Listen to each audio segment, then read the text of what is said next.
again, like, what was amazing at this time was I didn't stop observational painting. There's an amazing thing at a lot of these big studios is you'll find that there's a huge community of artists that actually spend their free time getting together to do artwork and paint and draw outside of work.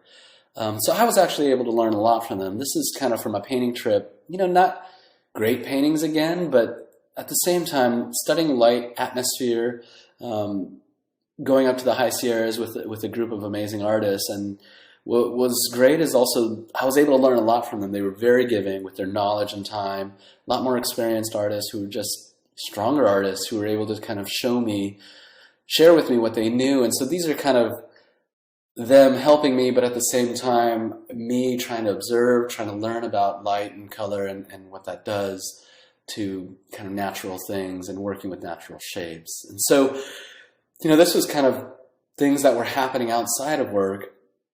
And you could see how it began to influence my work at the studio. So this is work a little bit later in the process of making the film, and you could see I'm playing a lot more with light and color and a little more confident with it, still not kind of grasping it, but at the same time it's becoming a much more powerful tool for me to communicate what I thought that some of the visuals for the film might feel like and look like, eventually getting to a place where I could actually use color, light, and atmosphere to create a mood.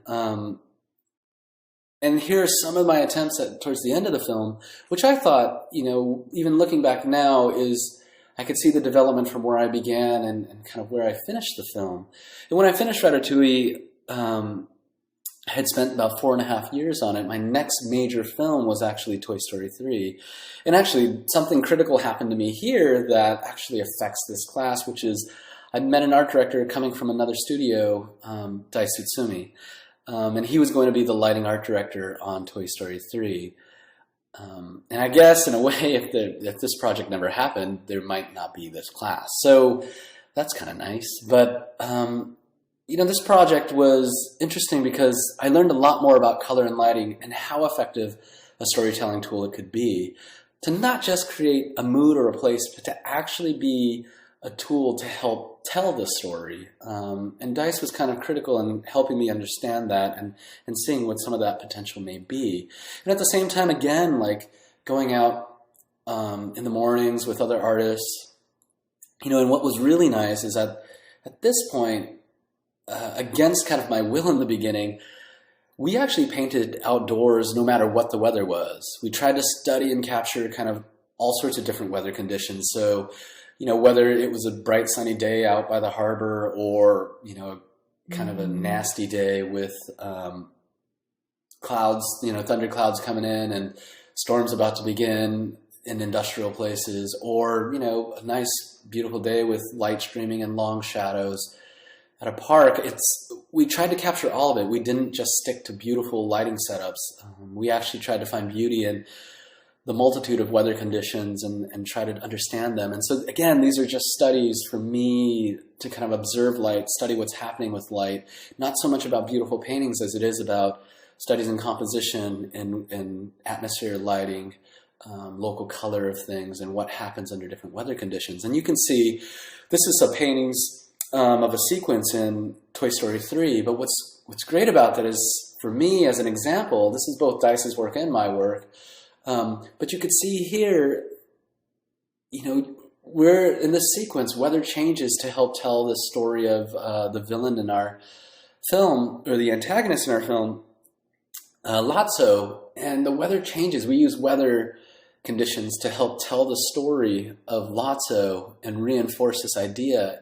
It's even exaggerated a bit because it's this flashback sequence, if you've seen the film.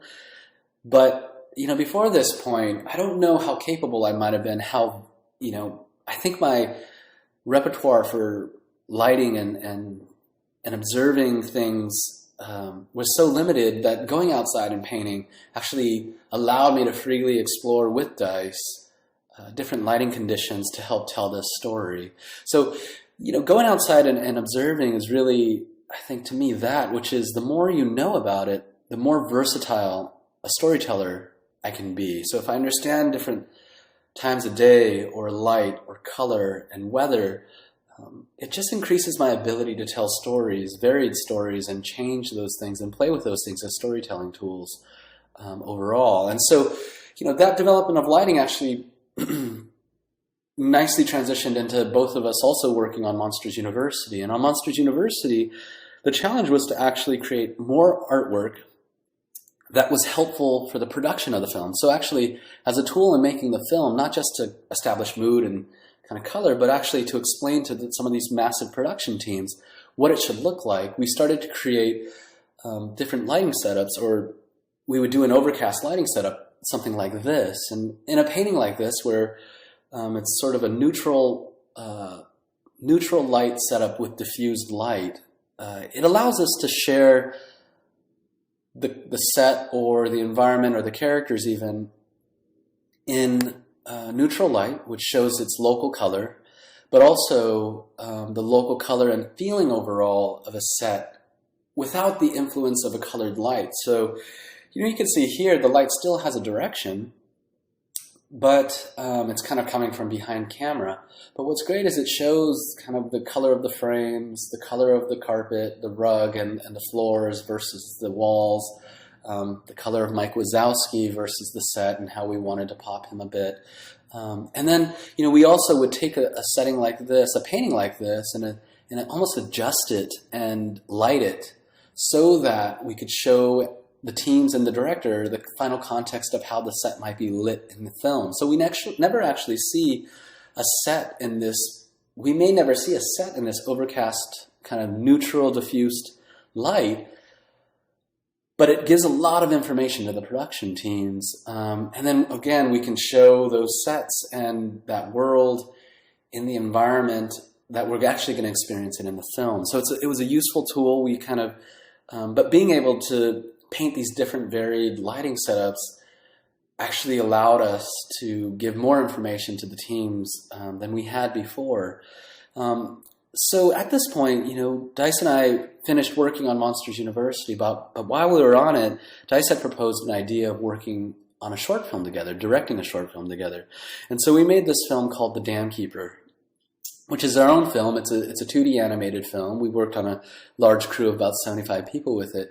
On it. And what was great about it is, again, we had this great team of painters, but the whole look of the film is based on kind of how Dice and I paint. And the whole short, we wanted to see what was unique about us was we paint like each other, and not a lot of people, I think, share as close an aesthetic as Dice and I do. And as different as we are, I think that's one thing that we're capable of doing is painting a bit like each other. And so the thing we wanted to do with this short film is challenge ourselves to say, could we take one of our paintings and make it move? Could we live in one of our paintings for longer than kind of this still moment?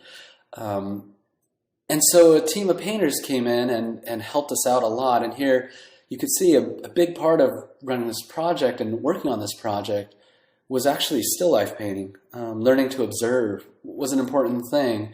And so it was a big part of this project as well as painting whatever we could in whatever lighting setups. And this is actually, kind of a neutral diffuse setup, light setup that we painted the studio we were working with at the time. It was an architectural studio we were renting, this back closet. And so in the morning before the architecture firm had gone in, we would paint sometimes. And again, studying light allowed for us and our team to basically paint like each other, because it was less about the technique of painting and much more about learning to see similarly, learning to analyze light, and learning to talk about how we see things and how we understand mood, lights, weather, time of day, atmosphere.